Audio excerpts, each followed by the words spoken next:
Hello everyone, and welcome back to Queen Elizabeth, A Day in Her Life. Since Easter is on the way shortly, it got me wondering what Queen Elizabeth and her family did for this holiday.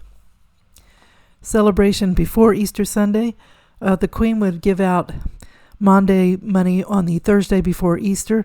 According to the Royal UK/Queen, the Queen traveled to a different cathedral across the country to hand out special coins to men and women in recognition for their contribution to the community and church.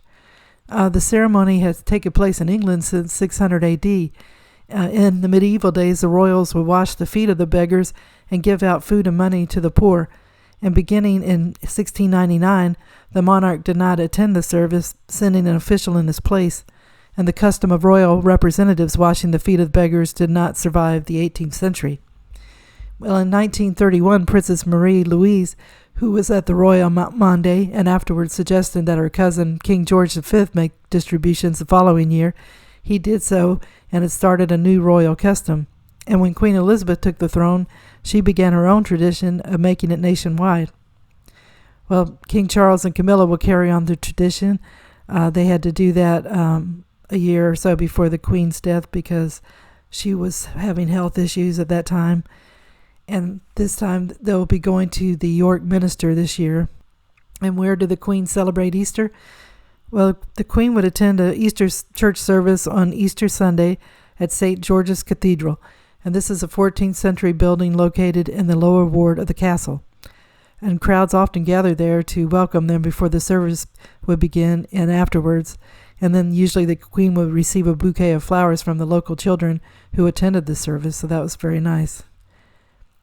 And did the Queen have Easter egg hunts? Well, they said the Queen herself didn't attend the Easter egg hunts, according to Royal UK.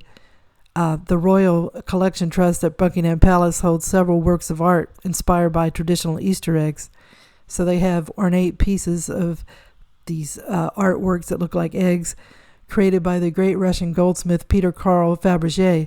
His grandparents, King George V and Queen Mary, added the colonnade egg clock, the mosaic egg, and the magnificent basket of flowers egg, which was originally commissioned by Tsar Nicholas II as an Easter present for his wife, Tsarina Alexander. The Queen has also been given several ornate eggs by visitors. The ambassador of the Ukraine, Vladimir Kandogiev, gave the Queen a wooden egg with a hand-painted portrait on it during a private meeting at Buckingham Palace. Easter was celebrated while the Queen's calendar saw her moving around the country at fixed points of the year, taking in stays at Buckingham Palace, Windsor Castle, Sandringham House in Norfolk, England, and Balmoral Castle in Scotland. According to Newsweek.com, each March and April the Queen would spend 1 month living at Windsor Castle, the longest stay at the castle of the year, and this would involve her moving her staff and offices with her for the period of time known as the Easter Court. And during this time, the Queen would perform her official ceremonial duties, such as official paperwork, meetings with the Prime Minister, and investitures from the castle, instead of traveling back and forth to Buckingham Palace. And then when the pandemic hit in March of 2020, the Queen lived permanently at Windsor Castle, and that was her main base moving forward. Easter egg hunts. According to People.com, there are 3 royal egg hunts, one at the Royal Mews at Buckingham Palace, another at the Palace of Holyrood House in Edinburgh, Scotland, and a third at Windsor Castle. Each of the events were hosted on Easter Sunday, and the families are able to visit, decorate baskets, and hunt for eggs on trails where they've been hidden by palace staffers. At Holyrood House, there's also a traditional Scottish celebration with folk music, dancing, and storytelling. Sounds pretty neat. So what did the Queen and Elizabeth and her family eat for Easter dinner? Following the Easter Sunday service at St. George's Chapel, the family made their way back to Windsor Castle and sat down to a traditional 4-course dinner of roast lamb and vegetables. OK Magazine had an interview with the former royal chef Darren McGrady, and he said, "We'd go straight into the main course, a traditional roast lamb with seasonal vegetables. The Queen liked her meat well done, so she'd always have the first 2 slices. They'd also have a compound salad served in a kidney dish attached to the plate. just some lettuce and cucumber with a little mint or some grated carrot and coriander.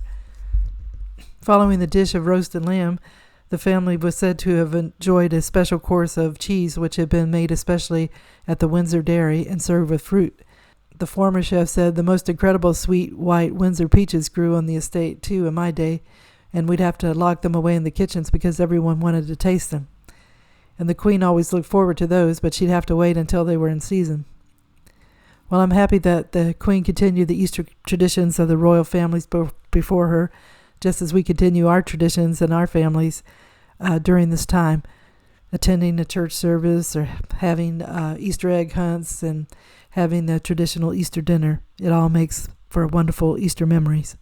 So the Queen gave her family and country those same great memories. Well, I hope you enjoyed the video, and if you did, if you could give it a thumbs up, that would be great. And also, if you haven't subscribed yet, if you could do that, it would be good too. So I hope everybody's been having a good day.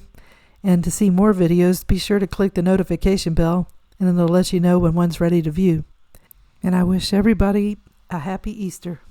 So tune in again soon for another episode of Queen Elizabeth, A Day in Her Life. Thank you. Bye.